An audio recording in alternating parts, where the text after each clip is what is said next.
Muy bien, comenzamos con la última sesión de este estudio acerca del libro de los Hechos. Hoy vamos a tratar de cubrir, y vamos a cubrir, no solo vamos a tratar, desde el capítulo 21 al 28. Básicamente son unos cuantos bloques temáticos, del 21 al 23 es cuando Pablo es arrestado en Jerusalén. Entonces Pablo recordemos, la sesión anterior estaba despidiéndose de los hermanos, ya prácticamente está finalizando su tercer viaje misionero, y de ahí va a Jerusalén. Y ahí, bueno, los líderes del judaísmo hacen un alboroto y lo arrestan. Procuraban matar al apóstol Pablo. De ahí, las autoridades romanas, viendo y conociendo las intenciones de los términos del libro de los Hechos. Pero habíamos quedado al final del capítulo 20, lo terminamos muy raudamente por una cuestión de tiempo. Habíamos dicho, al final del 20, no estábamos ya en el 21, en el 21:4 decía, y hallados los discípulos nos quedamos allí 7 días, y ellos decían a Pablo, por el Espíritu, que no subiese a Jerusalén. Entonces, en todo lado al apóstol Pablo le decían que no fuera a Jerusalén. El Espíritu Santo estaba revelando lo que le esperaba a Pablo en Jerusalén. Y acá quiero leer unos cuantos versículos del 10 al 13, porque hace referencia a un profeta. Y nos da una pauta teniendo en cuenta que el libro de los Hechos es un paradigma, un modelo de lo que es un profeta neotestamentario. Porque una cosa fueron los profetas del Antiguo Testamento que profetizaron juicios, que profetizaron diferentes cuestiones, y ahora estamos en el Nuevo Testamento y nos encontramos con este profeta. Lo vamos a leer el texto bíblico. Y permaneciendo nosotros allí algunos días, descendió de Judea un profeta llamado Agabo, quien viniendo a vernos tomó el cinto de Pablo y atándose los pies y las manos dijo, esto dice el Espíritu Santo, así atarán los judíos en Jerusalén al varón de quien es este cinto, y le entregarán en manos de los gentiles. Y al oír esto le rogamos nosotros, ¿verdad? Porque esto lo escribe Lucas y los que estaban rodeando y oyendo la profecía de Agabo, le rogamos, y los de aquel lugar, que no subiera a Jerusalén. Le rogamos, no vaya a Jerusalén, no vaya a Jerusalén, insistían. Entonces Pablo respondió, ¿qué hacen, muchachos? ¿Qué es lo que están haciendo? ¿Qué hacen llorando? Hacen que mi corazón se me estruje, se me parte en 1000 pedazos. Porque yo estoy dispuesto no solamente a ser atado, sino más bien aún a morir en Jerusalén por el nombre del Señor Jesús. Ya, fijémonos la profecía de Agabo. Dice que tomó un cinto y bueno, dice que lo que él dijo es, la profecía fue literalmente, así van a atar los judíos en Jerusalén al varón de quien es este cinto y le entregarán en manos de los gentiles. Agabo no le dijo a Pablo que no fuera a Jerusalén.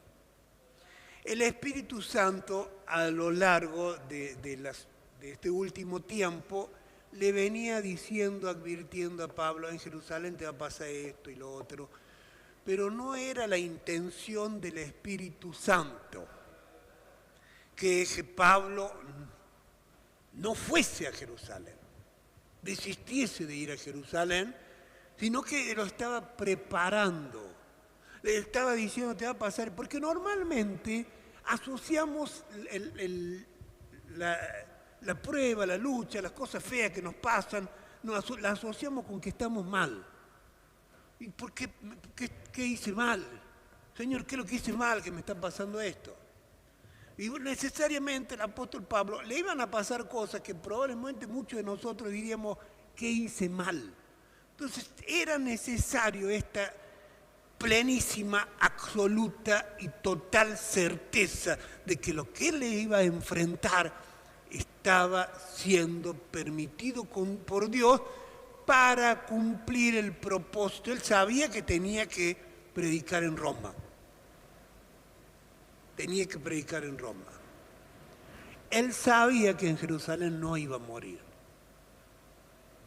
Lo dijimos en la sesión anterior, y esa seguridad, bueno, el poner seguridad de los planes de Dios para nuestras vidas.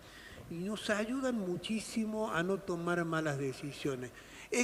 Pensemos un poquito si Pablo hubiera seguido el consejo de los hermanos. Hermanos bien intencionados, dice, les rogamos, Lucas, mano derecha, mano izquierda, no sé cuál de las dos manos era para Pablo. Lucas le estaba diciendo, no vaya Pablo a Jerusalén. Y todos le decían, y con lágrimas en los ojos. Y Pablo dice, ya cállense, que no puedo, me están, me hace mal, le dice Pablo, me hace mal que estén ahí llorando. Yo tengo que ir, dice. Yo tengo que ir, necesito que me den valor para ir. No que me estén ahí llorando para que no vaya. Entonces, y aprendemos algo precioso acerca de la profecía del Nuevo Testamentario. No hay indicio en la Biblia de que la profecía a partir del Nuevo Testamento, porque en el Nuevo Testamento, a partir de Hechos capítulo 2, el Espíritu Santo mora en nosotros. Entonces, la profecía cumple otro rol. En el Antiguo Testamento la profecía dirigía a la gente. Ahora ya no, ahora nos dirige el Espíritu Santo.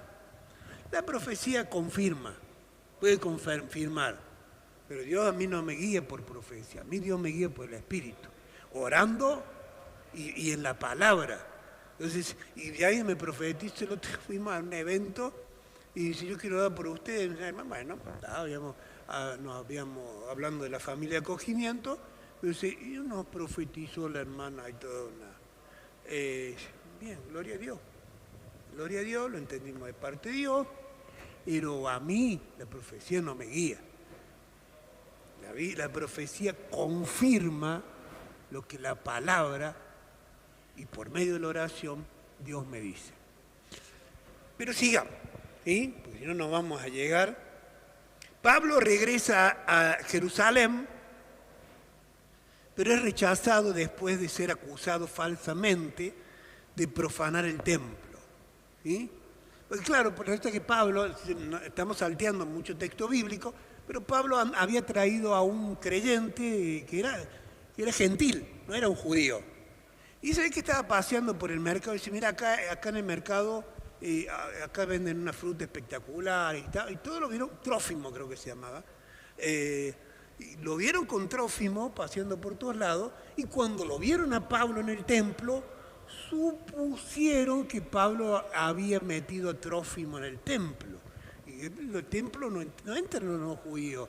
Hay un patio para los no judíos, después hay un patio para los judíos. Entonces, cuando lo ven a Pablo allá adentro, probablemente dedujeron que había metido a un pagano, o sea, a un no judío, al templo. Entonces lo acusaron de eso, lo arrestaron por eso, sin prueba. ¿Sí?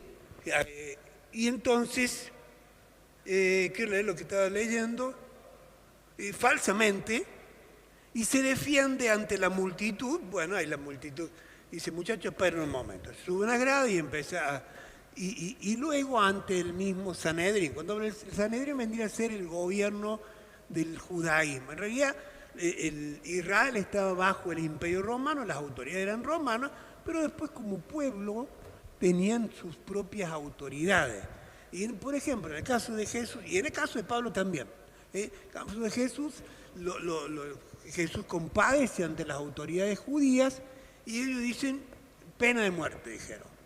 Pero como ellos no podían aplicar la pena de muerte, tuvieron que llevarlo a Pilato.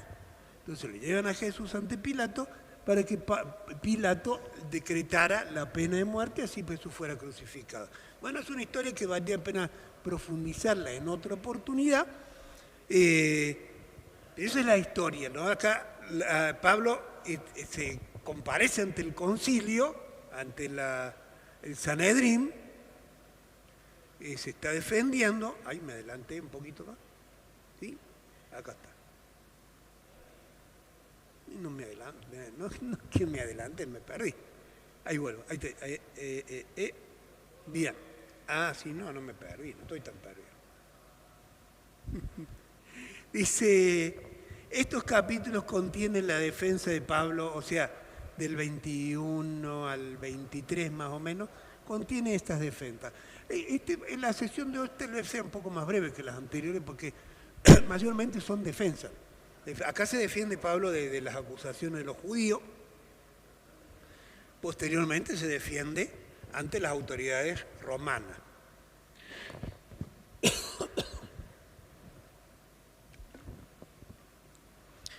Entonces, había una conspiración para matarlo, la cual fue frustrada, ¿sí? Alguien se entera, bueno, está bueno poder leer todos los episodios, todos los capítulos, alguien se entera y quieren, escuchó una conversación ahí de que querían emboscarlo o algo por el estilo y matar a Pablo antes de ser juzgado, antes de, como si hubieran unos delincuentes y la inseguridad que hay, hubieran dicho, pero ellos mismos lo habrían matado a Pablo. En realidad no lo lograron porque se enteraron, alguien se enteró, le contó a otro y avisaron a las autoridades romanas y entonces lo trasladaron. Pablo es trasladado a Cesarea bajo la protección romana. El que estaba gobernando en ese momento en Cesarea era el gobernador Félix. No tiene nada que ver con el gato, pero este era un gobernador que estaba ahí. Entonces Pablo tuvo que comparecer también ante Félix. Entonces del 24 al 26 Pablo está en Cesarea y tiene que defenderse ante Félix, ante Festo y posteriormente ante Agripa. Vamos a leer un poquito la Biblia para que no sea todo un relato mío. Del 24, capítulo 24, versículo 24, algunos días después viniendo Félix con Drusila, su mujer, que era judía, llamó a Pablo y le oyó acerca de la fe en Jesucristo. ¿Sí? Fíjese, por ejemplo, si Pablo no hubiera sido arrestado, no hubiera ido a Jerusalén y no hubiera sido arrestado, no le podría haber predicado a Félix, por ejemplo. Porque no siempre los sentimientos son los mejores consejeros. Versículo 25. Pero al disertar Pablo acerca de la justicia, del dominio propio y del juicio venidero, Félix se espantó, o sea, se asustó. Y dijo, bueno, ahora vete, suficiente por hoy. ¿Sí? Esta película me está dando mucho miedo. Entonces, y cuando tenga oportunidad te voy a llamar. Luego el versículo 26 esperaba también con esto que Pablo le diese dinero. Había claro, un dato que vale la pena considerar. Félix lo hacía venir, ir. Como muchos políticos, Félix pensaba que la gente de la iglesia tiene mucha plata. Entonces dijo, si Pablo me tira unos mangos, yo lo dejo ir. Entonces lo hacía venir, ir, con la esperanza de que Pablo le ofreciera un soborno y hacerse unos manguchos fuera de su sueldo habitual. Eso es lo que dice el texto bíblico. Esperaba que Pablo le diera dinero para que le soltara, por lo cual muchas veces lo hacía venir y hablaba con él, pero él al cabo de 2 años recibió Félix por sucesor a Poncio Festo Y queriendo Félix congraciarse con los judíos, dejó preso a Pablo. Porque Félix lo podía haber liberado. No consiguió la plata bueno, ¿para qué lo va a tener? Pero quería quedar bien, como buen político, con los judíos, lo dejó preso. Entonces, 2 años, sin una causa, ahí Félix lo tuvo preso. Luego viene este otro muchacho Festo, y Pablo ahora comparece ante Festo, en el capítulo 25, ya no estamos en el 24, pasamos al 25, 25:9, dice así: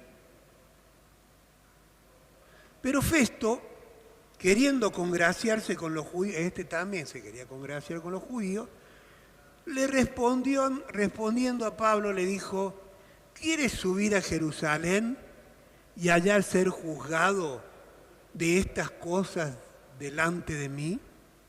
La propuesta de Festo era: vamos a Jerusalén, yo te puedo juzgar, pero te puedo juzgar en Jerusalén si vos querés.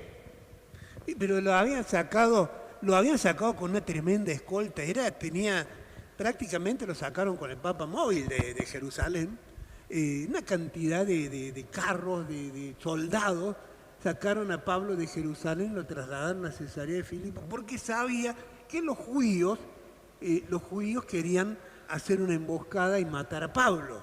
Entonces, cuando Festo viene con la maravillosa idea, entre comillas, estoy hablando irónicamente, de llevarlo a Jerusalén, entonces Pablo le dice: ante el tribunal del César estoy, y debo ser juzgado en el tribunal del César. Yo en Jerusalén no tengo que hacer nada. Allá no espero justicia de los judíos. A los judíos no le he hecho ningún agravio. Y vos lo sabés bien. ¿Sí?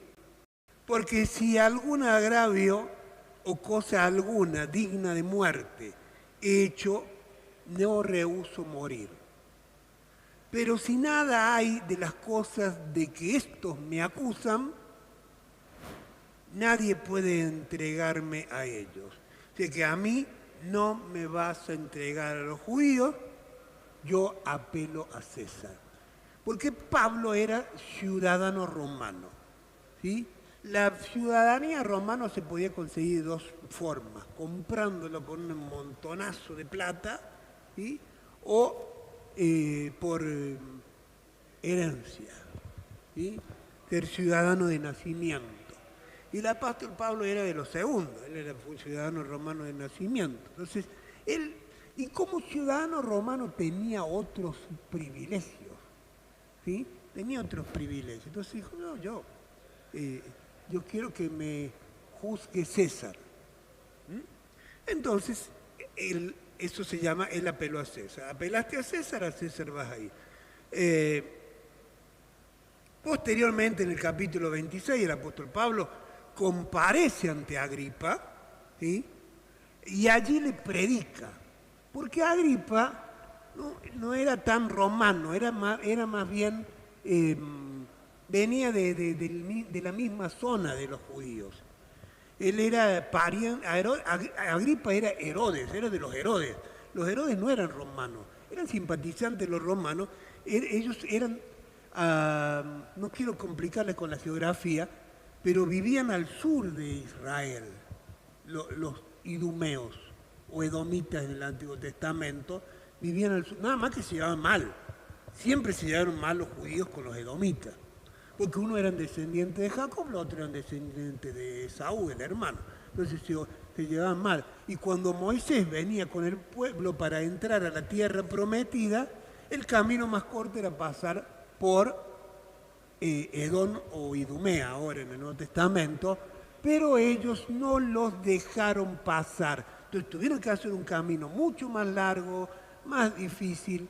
Entonces, nunca hubo paz entre judíos y edomitas o idumeos, que son lo mismo, de distintos nombres, pero son lo mismo.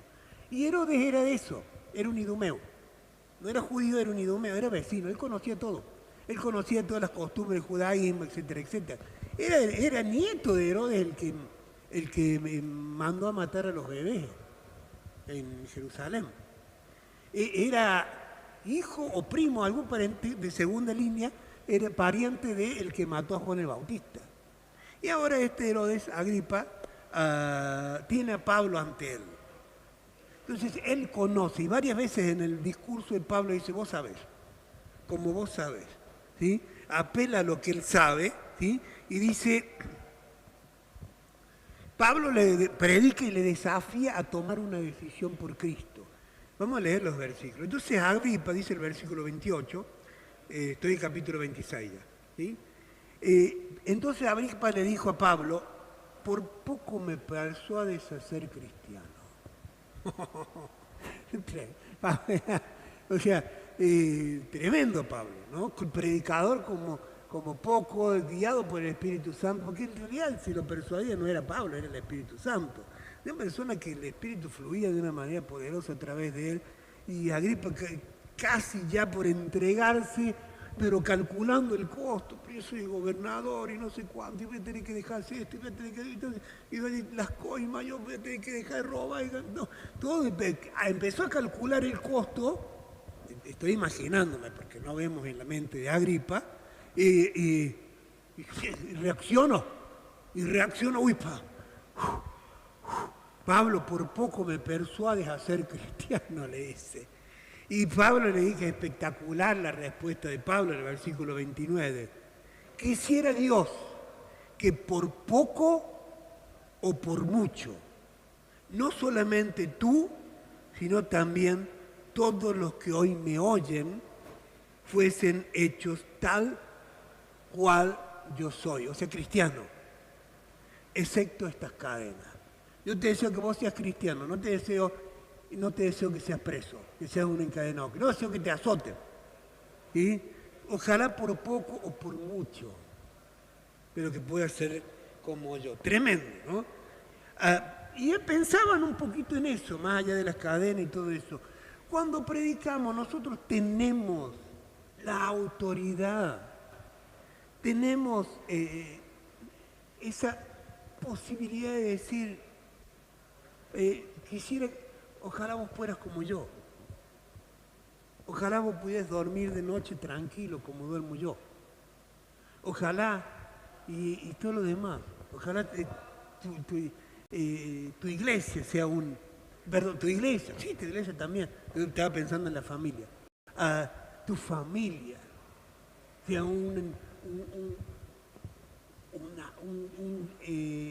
ese refugio en el cual uno vuelve de trabajar y de todo lo demás. Ojalá fueras como yo. Pudiéramos nosotros, con toda autoridad y sin mentirle a la gente, decirle, ojalá fueras como yo. Para pensarlo después, ¿sí? Si la querés pensar ahora no hay problema. Pero trata de seguirme el relato porque nos queda poco. Ya casi estamos terminando el libro. Pablo compareció ante Festo, anteriormente ante Festo, ahora comparece ante Agripa. Todos concordaban en que no había delito, no había motivo para mantenerlo preso, ¿sí? Y dice el versículo 32, estoy en capítulo 26, dice, y Agripa le dijo a Festo, ¿podía este hombre ser puesto en libertad si no hubiera apelado a César? O sea, no había delito en él. Pero bueno, había un propósito en esa apelación a César. Él tendría la oportunidad de llegar a Roma con el Evangelio. Recordemos que el libro de los Hechos nos cuenta el avance del Evangelio desde Jerusalén, la capital de Israel, del pueblo judío, el avance del Evangelio hasta Roma. En Hechos capítulo 1 están en Jerusalén y en Hechos 28 el Evangelio está en Roma, la capital del imperio. ¿Sí? Como 27 y 28, lo han puesto en un bloque, acá ya terminan las apelaciones, entonces bueno, ahora Pablito te tenés que ir a Roma, ¿sí? Todo el capítulo 27 nos cuenta de ese viaje. Pablo, guiado por el Espíritu Santo, dice, muchacho, no parece que no conviene que naveguemos porque vamos a naufragar. Hay una tormenta media fea. No, ¿sabes cuántas tormentas como esta yo he... entonces, el capitán no le prestó atención a la advertencia de Pablo, y así fue, hubo una tormenta impresionante. Pablo varias veces habla porque el Espíritu le estaba dando esa certeza. Dale paz, ¿sí? Transmitirles paz, nadie se va a ahogar. Ninguno de todas estas personas que hay en el barco, que eran más de 200, se va a ahogar. Entonces Dios me dice, muchachos, que nadie se va a morir. ¿Sí? Y transmitir paz. Y eso también es una reflexión de este capítulo 27, que hemos sido puestos en el lugar en que estamos, porque Pablo ocasionalmente estaba en esta barca. Él no vivía en esa barca, él no era marinero, no era capitán, no trabajaba en el puerto, era un viaje. Él estuvo en esa barca esos días y no estuvo nunca más, no estuvo ni antes ni estuvo después, era algo circunstancial. Entonces, en el lugar en el que esté, poder transmitir paz. La paz os dejo, mi paz os doy, dijo Jesús. Yo no la doy como el mundo la da. No tengan miedo. Poder ser portadores de la paz. Dice Jesús en Mateo capítulo 5, bienaventurados los pacificadores. O sea, los que ponen paz entre los que están en contienda. Dios nos ha puesto en este mundo para transmitir paz. A un mundo que está convulsionado. Un mundo que tiene... Imagínese una persona que tiene cantidad de combustible encima y que está viviendo experiencias que en cualquier momento, una chispita, ¿sí? un cruce en un semáforo, todo el mundo a punto de explotar. Todo el mundo vive a punto de explotar, ¿sí? Y agarrársela con el que se la encuentre. Pero entonces Pablo le dijo, muchachos, tengan paz que nadie se va a perder. Finalmente naufragaron, creo que el barco naufraga, se quiebra, entonces finalmente pudieron llegar absolutamente todos hasta la isla de Malta. ¿Sí? Llegaron a la costa de la isla de Malta, capítulo 3, y entonces, habiendo recogido Pablo algunas ramas secas, las echó al fuego. Y claro, salían del naufragio, salieron todos mojados. No sé el clima cómo estaba, si estaban muriéndose de frío, pero salen y empiezan a hacer un fuego. Y dicen, vamos a hacer un fuego para calentarnos, no podemos estar todos mojados porque encima... Entonces, empieza a juntar unas ramas y una víbora, huyendo del calor, se le prendió de la mano.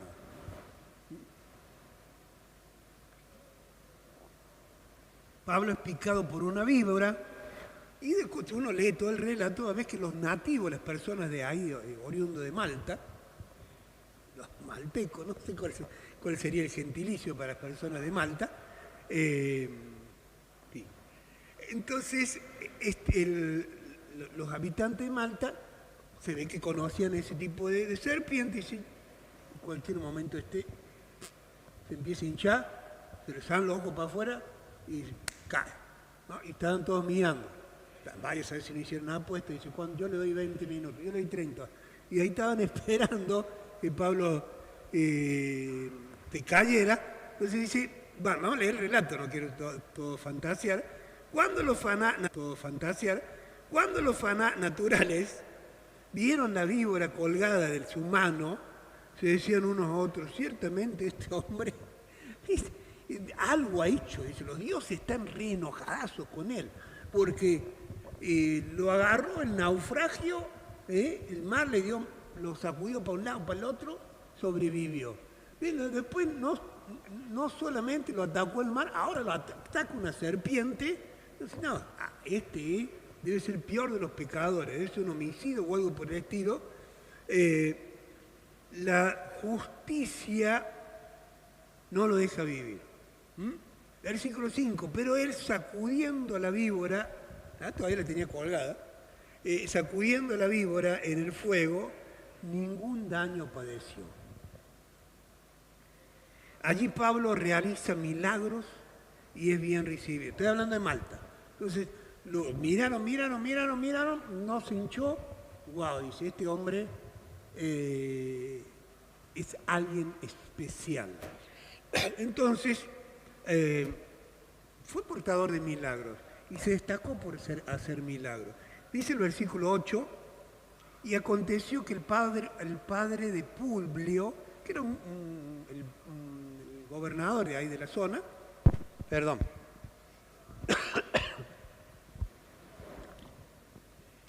Publio, que era el gobernador de allí, su papá estaba enfermo, estaba en cama, enfermo de fiebre y de disentería. Y entró Pablo a verlo y después de haber orado le impuso las manos y le sanó. Y eso fue tremendo, fue testimonio poderoso del Dios de Pablo. Hecho esto, también los otros que en la isla tenían enfermedades venían y eran sanados. Los cuales también nos honraron con muchas atenciones cuando zarpamos, nos cargaron de las cosas necesarias.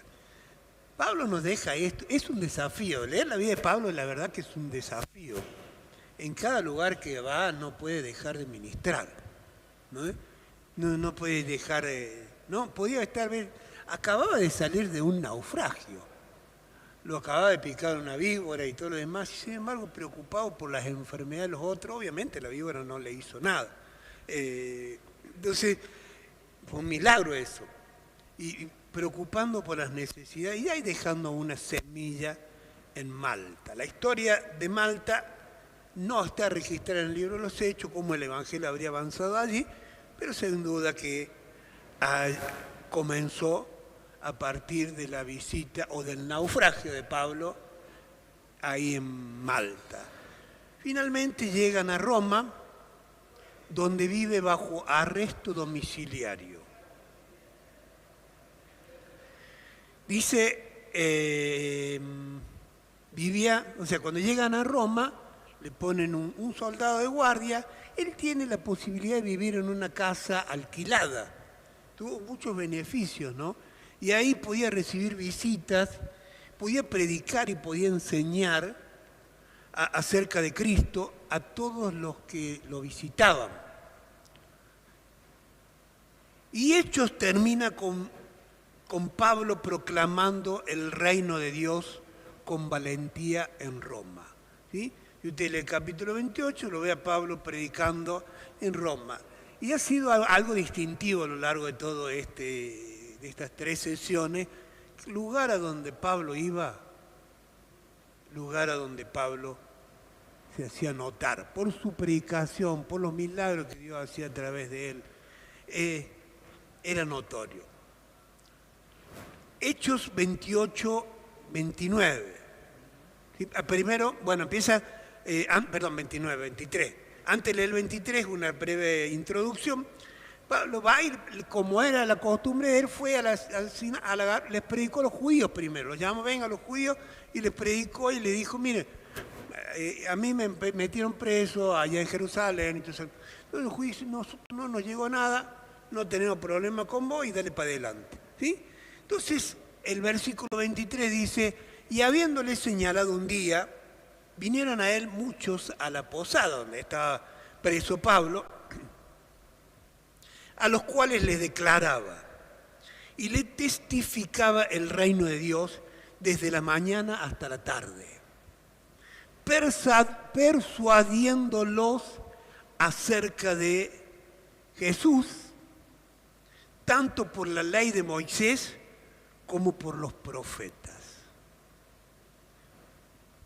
Versículo 30 y 31, cerrando ya el libro de los Hechos, Pablo predica a todos, ¿sí? Hace un rato hablamos de que predicó a los judíos y acá lo vemos que abre el mensaje del Evangelio a todos. Dice, y Pablo permaneció 2 años enteros en una casa alquilada y recibía a todos los que a él venían. ¿A quién? ¿A cuánto? ¿A todos? A todos. A todos los que a él venían, predicando el reino de Dios y enseñando acerca del Señor Jesucristo, abiertamente y sin impedimento alguno. De pronto Lucas nos cuenta cómo el Evangelio llega a Roma. Fue el propósito de él al escribir Hechos, y así lo hace. No era el propósito de él contarnos toda la vida de Pablo, pero luego después comparece ante el César, es liberado, sale y vuelve a predicar, vuelve a ser encarcelado luego bajo el emperador Nerón, ahí escribe la segunda Timoteo, y bueno, bajo Nerón es ejecutado, más o menos por el año 64 después de Cristo. Pero el libro de los Hechos no nos cuenta toda la vida de Pablo, simplemente el propósito del autor fue mostrar cómo el Espíritu Santo se movió para que el Evangelio llegara a Roma. Y siempre lo hizo por medio de varones y mujeres llenos del Espíritu Santo. Lo que es la obra del Espíritu Santo. Entonces el desafío que nos deja Hechos es a movernos en el Espíritu, a dejar que el Espíritu nos guíe, a hacer luz en el lugar en que nos encontremos. Y como dice el pastor, a ser intencionales con lo que hacemos, con lo que decimos, apuntando a que porque no era, lo dije hace un momento, en donde estaba Pablo, él ahí transmitía paz. Y vos estás en un lugar donde yo no estoy. Y otros hermanos están y yo estoy en un lugar a donde ustedes no están. Yo puedo llegar a algunos ámbitos, otros pueden llegar a otros ámbitos. Hoy daba testimonio, tuve el privilegio de hablar de la familia de acogimiento a los pastores de la ciudad de Córdoba y le hablaba de que de pronto las familias de acogimiento tenemos la posibilidad cristiana de formar a los niños, de darle una instrucción bíblica, ¿sí? de darle una formación cristiana. Y ellos se van con eso. Ellos se llevan lo que reciben en nuestro hogar. ¿Sí? Ahora tenemos un pequeño que tiene 6, 7 años y ya, bien, bueno, entonces sabe él, conoce a Jesús, conoce las canciones, le gusta cantar, no dice malas palabras, bueno, un montón de cosas, ¿no? Es intenso como muchos niños, pero tenemos la paz en ese sentido, ¿sí? Porque a veces los niños están en acogimiento y después se van. La idea es que se vayan, no es algo continuo, no es una adopción lo nuestro. Entonces se van y allí ellos van a ser adoptados, o volverán con la familia o serán adoptados. Y ha sucedido con algunas familias cristianas que les tocó que sus niños que tuvieron en acogimiento, que lo llevaban a la iglesia, etcétera, etcétera, fueran con papás adoptivos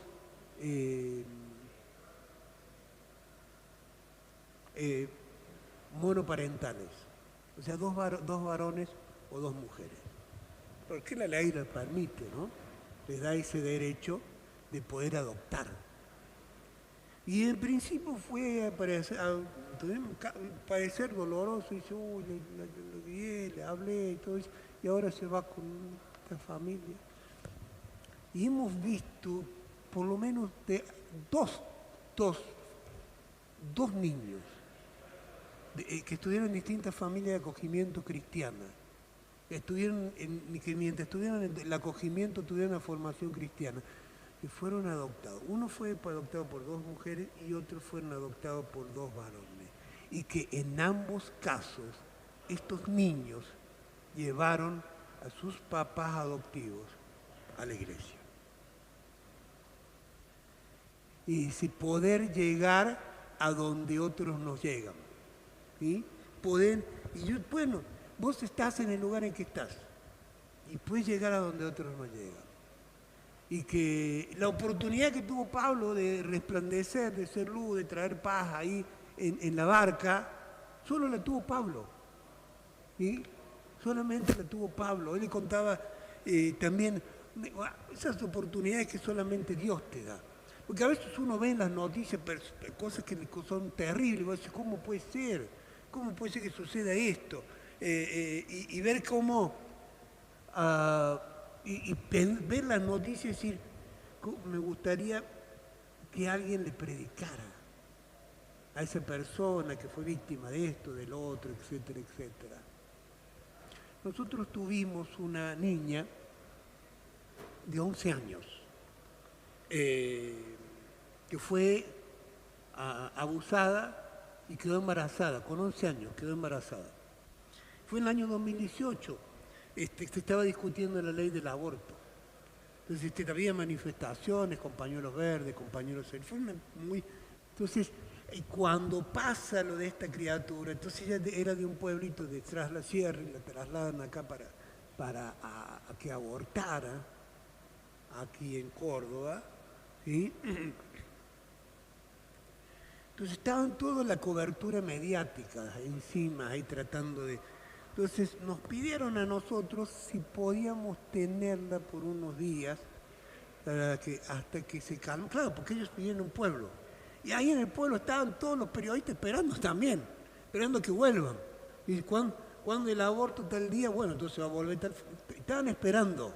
Entonces la idea era que ella decidió volver y a vivir con la abuela, pero que ya no estuvieran los periodistas. Entonces, un par de días nomás, ténganla un par de días y que después vuelva a su casa. Y esa criatura, si vos ves, la ves en las noticias, pues salió en varias noticias, yo tengo los recortes, La Voz del Interior, Cadena 3, cómo se hizo la cobertura de este episodio, y uno ve esas noticias y dice, ojalá que le predique. ¿Vos sabés quién le predicó a esa familia? A esa nena, perdón, mi esposa. Esa criatura conoció a Jesús porque como cristianos, y esa es la idea de poder aprovechar las oportunidades, porque las oportunidades que vos tenés, solo vos las tenés. Tenés que dejar que el Espíritu Santo te guíe y vas a ver cosas increíbles. Cerramos con una oración. Padre, yo te bendigo, te doy gracias. Gracias por tu palabra, por el desafío. Gracias por el apóstol Pablo, por todo lo que quedó registrado acá en tu palabra, Señor. Un desafío que no nos permite quedarnos con esa sensación de comodidad, de que vengo y un día a la semana y que me gusta la música y que los hermanos me abrazan y ya está, y me voy con la paz, y estoy feliz, etcétera, etcétera. No, tu palabra nos desafía a más, a dejar que el Espíritu nos guíe y nos lleve a ser luz en los lugares donde estamos, en el nombre de Jesús. Que este oasis que tú estás declarando, que es la iglesia, somos familia, no solamente sea aquí en el templo, sino que seamos portadores del oasis. Que los que están sedientos puedan disfrutar de estos manantiales de agua que hay en nuestra congregación, para saciar su sed espiritual, para recibir sanidad del alma, de la mente y del cuerpo. En el nombre de Jesús, danos apetitos para seguir profundizando en el libro de los Hechos. que no haya sido simplemente un programa más de la iglesia, sino que sea un disparador para que siga leyendo el libro de los Hechos, luego otro y otro, en el nombre de Jesús. En el nombre de Jesús, amén y amén. De esta manera estamos finalizando con el seminario del libro de los Hechos. Lo vimos en 3 instancias, o en 3 épocas del año, y creo que a mí me ha bendecido. ¿Sí? Y algunos me han comentado que Dios les ha bendecido. Lamentablemente por YouTube, yo soy maestro, enseño acá y enseño en otros lados. Lamentablemente por YouTube no recibo devolución. Si Dios te ha bendecido, contame, hacémelo saber. Corregime, quiero ser mejor todavía. La devolución es esa, no solamente elogio. Bien, que Dios te bendiga. Dale para adelante porque Dios tiene cosas maravillosas con tu vida. Gracias a los chicos de multimedia. Amén.